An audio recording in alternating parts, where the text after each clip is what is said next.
j'ai quelque chose pour vous qui va vous permettre de lire mon livre de façon totalement gratuite. Est-ce que ça vous parle comme idée? Hello tout le monde, on se retrouve aujourd'hui dans cette vidéo pour parler de lecture. Super gros sujet. Aujourd'hui, j'ai décidé de vous parler de mon histoire avec la lecture. En fait, c'est un sujet qui est chargé pour moi, le fait de lire. On va parler du coup de transfuge de classe, vous allez comprendre pourquoi. On va aussi parler de TDAH. Bref, je vais retracer un petit peu mon histoire autour de la lecture avec en tête l'idée que j'aimerais bien que cette vidéo puisse vous servir à vous si vous avez un TDAH ou si vous n'avez pas de TDAH mais que vous avez de la difficulté juste à vous concentrer, ce qui est le cas de beaucoup de gens qui n'ont pas de TDAH et notamment sur de la lecture. Que vous avez des complexes liés à votre classe sociale autour de la lecture, voilà, bref, les personnes qui pourront se retrouver un petit peu dans mon histoire à ce sujet-là. Aujourd'hui, cette vidéo, elle est sponsorisée par Nextory, qui est une plateforme, qui est d'ailleurs la seule plateforme qui regroupe tous les formats que vous puissiez imaginer pour la lecture dans une application. C'est une plateforme en particulier qui est vraiment parfaite si vous avez des difficultés avec la lecture, si vous débutez avec la lecture, ou si à l'inverse vous lisez énormément, vous allez comprendre pourquoi au fur et à mesure de cette vidéo. Je peux d'ores et déjà vous dire que j'ai pour vous un lien qui vous donne accès à l'application gratuitement pendant 45 jours. Oui, oui, oui. 45 jours. Donc on s'en parle un peu plus en fin de vidéo. Je vous mettrai quelque part une playlist où j'ai parlé plusieurs fois du fait d'être transfuge de classe et ce que ça veut dire et de mon histoire personnelle à ce sujet-là. Mais juste pour rappel rapidement, moi je suis née dans une famille monoparentale avec une maman qui n'a pas fait d'études, qui n'a pas cette culture-là du livre, du partage de la littérature, tout ça. J'ai grandi dans une école qui était une école toute classe, tout niveau confondu, donc une petite école de montagne qui est aussi pas le genre d'endroit où on a accès à une bibliothèque. Il y avait juste un bibliobus qui passait une fois tous les 2 mois, 3 mois, quelque chose comme ça. Enfin, je sais pas exactement. Honnêtement, je me rappelle pas. J'étais enfant, donc autant vous dire que la timeline n'est pas très claire. Mais on avait un bibliobus qui passait et c'était à peu près le seul accès à des livres qu'on pouvait avoir. Et j'ai eu des difficultés avec la lecture, à l'apprentissage de lecture, parce qu'on n'a pas identifié à ce moment-là, mais en fait, j'ai été dyslexique. Je dis été dans le passé parce que aujourd'hui, c'est pas qu'on arrête d'être dyslexique une fois adulte, mais c'est pas du tout quelque chose qui m'handicape et je pense que ça se voit très très peu, à part de temps en temps où je peux échanger de syllabes, mais dans l'ensemble, c'est quelque chose qui, grâce à de l'orthophonie et grâce à de la thérapie, a été traité et n'était pas du tout le truc le plus handicapant chez moi dans mon cas, mais ça a quand même été là et ça a eu un impact dans l'apprentissage de la lecture. Donc ce qu'il faut voir, c'est que j'ai commencé la lecture avec un truc un peu de c'est pas trop pour moi, c'est un peu compliqué, plus le trouble de l'attention. À ce moment-là, je ne savais pas que j'avais un trouble de l'attention, je l'ai appris, vous le savez, à l'âge adulte, donc en fait, je l'ai pas vécu comme tel, mais maintenant, rétrospectivement, je peux vous dire que m'asseoir, me concentrer pour lire un livre, même un petit livre de 50 pages, c'était très compliqué. Donc on va dire que je suis pas partie dans un truc hyper confiant au niveau de la lecture et aussi au niveau de l'écriture. Je crois que je vous en avais déjà parlé quand j'ai écrit mon livre, où je vous ai dit écrire pour moi c'était un vrai challenge parce que j'ai un rapport avec l'écrit qui est un peu compliqué. Plus le fait de pas trop savoir quoi lire en fait. C'est bête, hein, mais quand on vient pas d'une famille où les gens lisent, à part les livres qu'on nous donne à l'école, on sait pas quoi lire. Donc moi, mon entrée dans la lecture, si vous voulez, il s'est fait avec l'école. Et c'est là que je suis contente d'être née en France et d'avoir bénéficié du système scolaire français parce qu'il y a quand même des choses chouettes dans ce système-là, qui est que on essaye de faire quelque chose d'un peu égalitaire entre les différents enfants qui viennent de différents milieux. Et du coup, ça m'a donné l'accès à la lecture et je me souviens notamment de ma rencontre avec Amélie Nothomb parce que j'avais un prof en seconde qui nous a fait lire Stupeur et tremblement d'Amélie Nothomb. Et je sais pas s'il y en a qui sont dans ma classe et qui regardent ma chaîne. Je sais pas si ça existe, mais si y en a parmi vous qui, dans l'ombre, étaient dans la même classe que moi au lycée et regardent ma chaîne, dites-moi si vous vous souvenez d'Amélie Nothomb qu'on a lu en seconde. Parce que pour moi, ça a été une révélation. En fait, c'est le premier livre que j'ai lu par moi-même, du début à la fin, dans un format papier devant moi, dans mes mains, en fait, que j'ai lu chaque ligne. Vous voyez, c'est la première fois de ma vie que j'ai fait ça.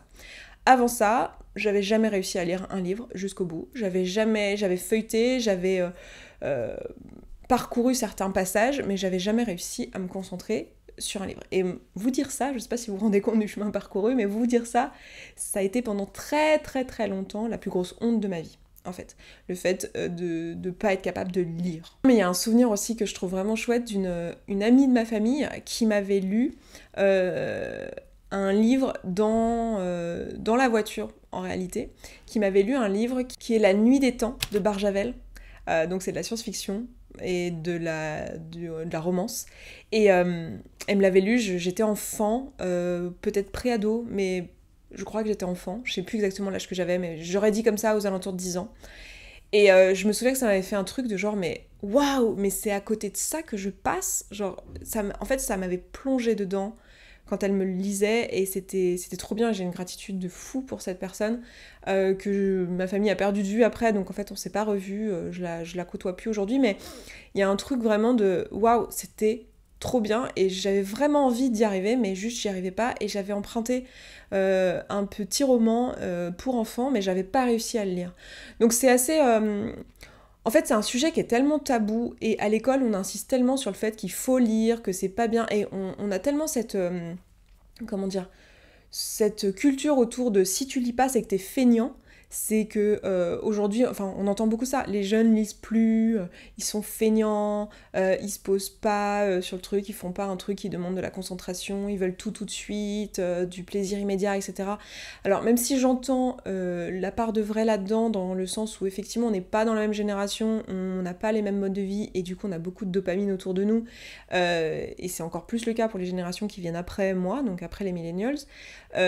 En fait, dire ça ne résout aucun problème, et surtout fait passer à côté de réalités qui sont que y a des enfants qui ont de la difficulté à lire parce qu'ils ont de la dyslexie, parce qu'ils ont des problématiques de concentration, et que ça n'a rien à voir avec de la fainéantise en fait. Et donc moi le premier truc que j'ai envie de vous dire si vous écoutez cette vidéo et que vous êtes encore là, c'est déjà, si vous avez des problématiques avec la lecture, ne vous racontez pas que c'est vous qui avez un problème. En fait, lire, ça demande des ressources. Ça demande des ressources culturelles, ça demande des ressources matérielles, et ça demande une capacité en fait, ça s'entraîne, c'est quelque chose qui ne vient pas comme ça. Et ça, c'est quelque chose que j'ai appris après, beaucoup plus tard, à l'âge adulte. Donc pendant très longtemps, pour moi, la lecture, c'était un gros tabou. Le seul livre que j'avais lu, c'était Stupeur et Tremblement. J'avais lu d'autres bouquins après, mais j'ai mis du temps, j'ai commencé à les lire plus tard. Après, j'ai une histoire personnelle aussi avec les témoins de Jéhovah qui fait que j'avais pas un accès à la lecture facile, c'est-à-dire que j'étais pas encouragée à lire des livres qui ne soient pas des livres, des écrits bibliques, et des écrits de la Watchtower, qui est donc la société qui produit des livres pour les témoins de Jéhovah. En fait, moi, ce qui m'a réconciliée avec la lecture, c'est arrivé beaucoup plus tard, c'est en fait la non-fiction. Donc le fait de pouvoir lire des livres qui ne soient pas des romans, qui ne soient pas des trucs où il y a plein de noms, plein de prénoms, Quand on a une dyslexie ou qu'on a un problème d'attention, c'est hyper compliqué d'avoir des livres où il y a plein de noms, que c'est des noms compliqués, des noms qui se ressemblent visuellement. Ça, je dis ça aux personnes qui sont autrices, pensez à ça, des prénoms qui se ressemblent visuellement, ou des noms de lieux qui se ressemblent visuellement, qui ont les mêmes consonances ou les mêmes sonorités, c'est compliqué. Moi, imaginer en même temps que je lis, c'est compliqué, en fait. Pour tout ce qui est roman, c'est hyper compliqué, parce que quand je lis, je sais pas comment dire, je lis le sens des phrases, mais c'est compliqué de le mettre dans tout un contexte avec tout ce que j'ai lu avant. Alors aujourd'hui, c'est quelque chose que j'arrive à faire, mais ça a été un exercice, je me suis exercée à faire ça, et c'est de plus en plus facile, mais je suis très très lente à faire ça. Et donc, lire des romans, ça a été pendant toute ma vie assez laborieux, et j'arrivais pas trop. J'avais fini par réussir à lire certaines choses comme Harry Potter ou comme Twilight, mais j'avais mis extrêmement longtemps, je veux dire un temps démesurément long, c'est-à-dire c'est littéralement mettre 1 an à lire un livre en lisant un petit peu tous les jours, vous voyez, ou presque tous les jours, tous les quelques jours, avec une difficulté sans nom en fait, pour lire quelque chose qui, pour la plupart des gens, semble assez facile. Moi, ce qui m'a aidée, c'est de découvrir du coup la non-fiction, c'est-à-dire les livres qui ne sont pas des romans, qui ne sont pas des choses qui font appel à l'imaginaire, qui font appel à des mondes, à une histoire, mais qui sont des livres type développement personnel, type finance, type économie, science, des choses comme ça en fait. Des livres qui sont des livres qui vous apprennent des choses. Alors, il se trouve qu'aujourd'hui, c'est vachement valorisé en mode, bah, c'est bien, les gens qui lisent ce genre de livres et tout, c'est vu socialement comme quelque chose d'élitiste et quelque chose de positif, qui est positivé par la société. Mais moi, quand j'ai commencé, il n'y avait pas trop cet enjeu-là. On me disait, mais pourquoi tu lis ça, quoi? Pourquoi tu te tapes des livres? Moi, j'ai commencé par lire des livres de physique à l'époque, vous voyez? Donc vraiment, où j'ouvrais le livre, la première page, je lisais tout le livre, quoi. Et c'est les premiers trucs que j'ai vraiment lus, à part Stupeur et Tremblement, c'est les premiers trucs que j'ai vraiment lus jusqu'au bout. J'ai essayé de lire d'autres livres entre-temps, mais j'ai jamais réussi à aller jusqu'au bout dans un roman, avant ça. Je crois que l'un des premiers livres de développement personnel que j'ai dû lire, c'était les 4 accords Toltec, et j'ai pu le lire, voilà, je sais plus à ce moment-là si je l'avais lu sur tablette ou sur papier, mais j'avais pu le lire. Et j'ai découvert le livre audio. Le livre audio qui m'a permis d'accéder à certains ouvrages qui me demandait justement de me concentrer sur les prénoms, sur les lieux, sur l'histoire, sur ce qu'il racontait, et d'imaginer ce qui est vu, tout en n'étant pas en train physiquement de lire, en fait. Parce que si je suis en train de physiquement de lire, bah, c'est compliqué pour moi de faire appel à mon imagination. Donc pour moi, le livre audio, ça a été une grande révélation. Et il a fallu que je fasse un boulot sur, en fait, parce que en plus j'ai commencé à ce moment-là à vous en parler sur YouTube, c'était il y a plus de 5, 7 ans, 10 ans peut-être, je sais même plus quand est-ce que j'ai commencé à vous en parler, mais probablement il y a une dizaine d'années.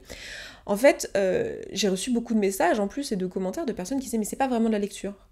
Et qui vraiment avaient un côté, un rapport élitiste à la lecture. Genre, et là, je sais pas si vous avez vu ça passer en ce moment sur les réseaux sociaux, il y a Nabila qui a fait une vidéo sur TikTok où elle parle de ses conseils lecture, de ses recommandations lecture, et elle mentionne des ouvrages comme par exemple La femme de ménage, qui est un roman qui est jugé comme un peu trop facile à lire et un peu mainstream, et en fait elle explique dans la vidéo qu'elle vient d'un milieu social où en fait pour elle la lecture c'est pas un truc facile, c'est pas un truc inné, elle a du mal à se concentrer sur un livre, et en fait comment dire, la déferlante de haine et qu'elle s'est pris, et moi à l'époque, alors les réseaux étaient moins violents qu'ils le sont aujourd'hui, mais je me souviens d'avoir pas mal de commentaires de gens qui me disent ouais mais c'est pas de la vraie lecture, c'est de la sous-lecture, si tu lis sur ton téléphone ou si tu lis sur ta tablette, c'est de la sous-lecture, y a que le papier, les vieux livres, les grands auteurs qui fonctionnent, et en fait ça c'est un truc en fait, c'est pas aidant. Genre les gars, si vous êtes dans la team où vous avez un rapport au livre un peu sacré et que vous aimez la lecture et que c'est vraiment quelque chose qui vous plaît et que vous avez envie que les gens le découvrent, en fait, agir comme ça, c'est vraiment... ça a l'effet tout inverse, quoi. Parce qu'en fait, moi, ça m'a juste créé des complexes que j'avais déjà, mais ça m'a ajouté dans ces complexes-là, ce qui a fait que je vous ai beaucoup moins parlé de livres. Je sais pas si vous l'avez remarqué, mais je vous ai beaucoup moins parlé de livres, parce qu'en fait, il y a beaucoup de livres que j'ai lus en audio, et il y a beaucoup de livres, pour pas dire la totalité des livres quasiment que je lis sur tablette numérique ou sur mon téléphone. Pourquoi ? Parce que j'ai un TDAH, et qu'en fait, j'ai besoin d'avoir de pas avoir à penser à emmener mes livres, en fait. J'ai besoin de pouvoir saisir le moment où j'ai l'énergie, où j'ai l'attention qui est là, et de pouvoir déguider mon téléphone et d'utiliser une application qui me permet de l'utiliser. J'ai utilisé plein d'applications, j'ai essayé plein de choses pour lire, et la meilleure appli que j'ai trouvée jusqu'à maintenant, c'est Nextory, parce qu'elle propose tous les formats que moi j'utilise, en fait. J'ai un peu ce truc-là, vous savez, avec mon attention, de pas avoir envie d'avoir 15 applications. Je fais ça aussi pour mes messages, j'ai qu'une seule application de messagerie et que j'utilise pour tout. Là, c'est un peu ça, moi, que je retrouve dans cette application-là. Donc, cette sorte d'élitisme autour du livre, moi je pense que c'est le premier truc à déconstruire. Et si vous vous sentez concerné par ça, si vous aussi vous avez des complexes, c'est le premier truc que je peux vous dire, c'est autorisez-vous à écouter un audiobook. En fait, c'est pas grave si vous écoutez un livre, pas du tout en fait. L'important c'est le contenu, c'est ce que ça va vous apporter. Si vous arrivez mieux à vous concentrer quand vous écoutez un livre audio, parce que ça vous permet de faire quelque chose avec vos mains et de vous concentrer sur l'histoire qui est racontée, parce que vous avez un TDAH, juste comme ça au hasard, et c'est tant mieux en fait. L'important c'est que vous ayez pu avoir accès au contenu de ce livre. Donc moi ce qui m'a aidé c'est ça, audiobook, m'autoriser à lire de la non-fiction, et après ça a été les outils que j'ai pu trouver, parce que mes premiers audiobooks je les avais téléchargés illégalement sur des trucs comme Emule, voilà, on parle de cette époque-là. Ceux qui savent, ou Wikasa après, pour ceux qui sont un peu plus jeunes, et quand la mule ça marchait plus très bien. Donc j'ai commencé comme ça, et en fait c'est ça qui m'a aidé à parvenir à lire régulièrement. Aujourd'hui, je dirais pas que je suis une grande lectrice, je dirais pas que c'est facile pour moi de lire, Simplement, j'ai accepté que ça me prenne énormément de temps. Et j'ai mes moments pour lire. C'est-à-dire que je vais pas lire la même chose si je lis en journée, si je lis intentionnellement dans le but de terminer tel ou tel ouvrage pour mon travail ou tel ouvrage parce que ça fait longtemps qu'il est sur ma liste et que j'ai envie d'aller au bout. Je vais le faire en journée, je vais me concentrer, je vais plutôt le faire à l'écrit. C'est-à-dire que je vais prendre mon téléphone ou ma tablette. Moi j'aime bien aussi lire j'ai une tablette numérique, j'ai un iPad en fait, j'aime bien lire sur l'iPad aussi parce que l'écran est grand, etc. et du coup c'est confortable. Donc je vais me poser et je vais lire à un moment d'une façon intentionnelle. Je vais souvent me mettre un bruit blanc sur les oreilles pour avoir ma concentration et je vais pas me mettre de pression sur le nombre de lignes, le nombre de pages, le nombre de chapitres que je dois lire, juste je lis le temps où ça me fait plaisir et quand ça me fait plus plaisir, j'arrête de lire.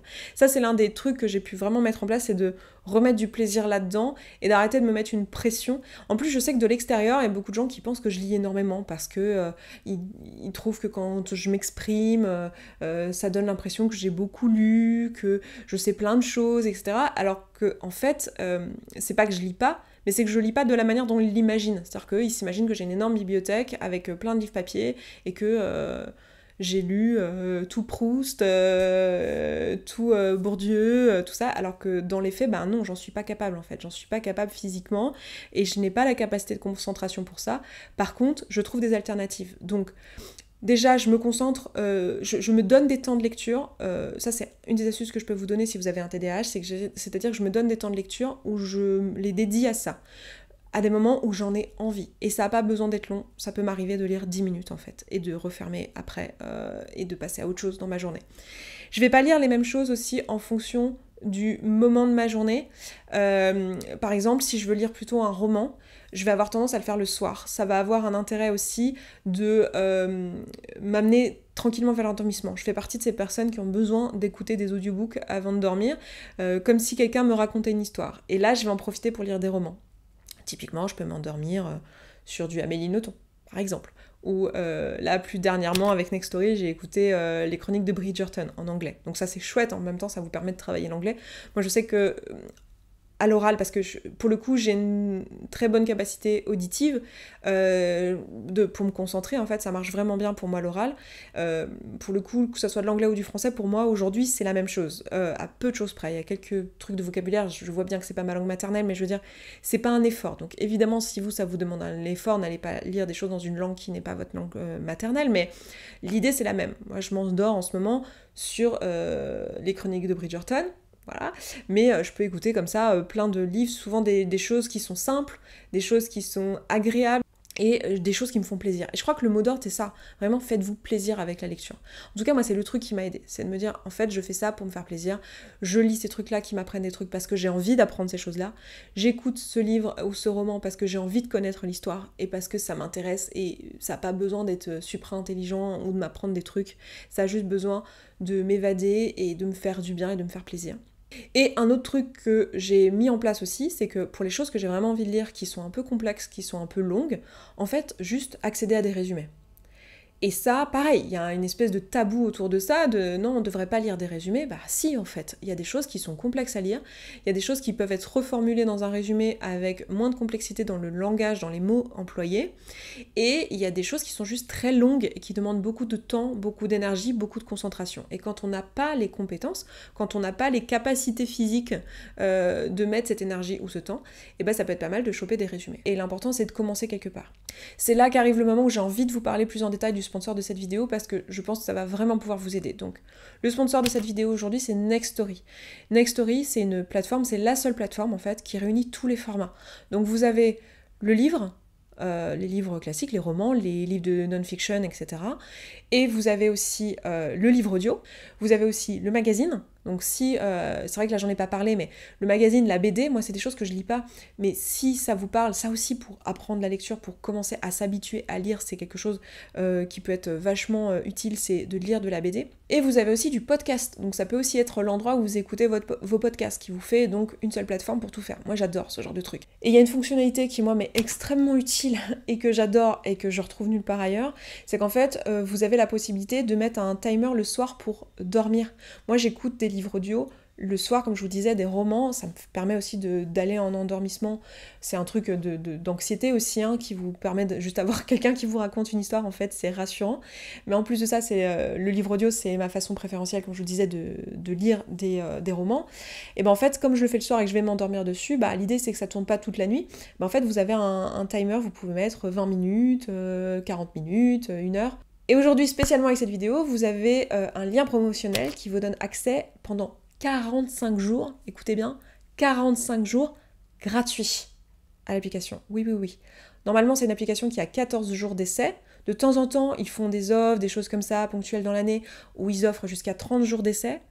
Et là, spécifiquement avec cette vidéo, c'est 45 jours. Donc pendant 45 jours, vous pouvez utiliser l'application. Et ce que je vous ai pas dit, qui est pourtant l'essentiel, c'est qu'en fait, tous les formats qui sont écrits, donc les magazines, les livres, les BD, sont en illimité. C'est-à-dire que vous pouvez lire autant de livres que vous voulez pour votre forfait qui est à 9,99 il me semble pour le premier forfait, qui vous donne accès à un seul écran. Moi c'est celui que j'ai parce que j'ai pas besoin, c'est un seul écran à la fois, alors je peux être soit sur ma tablette, soit sur mon téléphone, mais c'est un seul écran à la fois.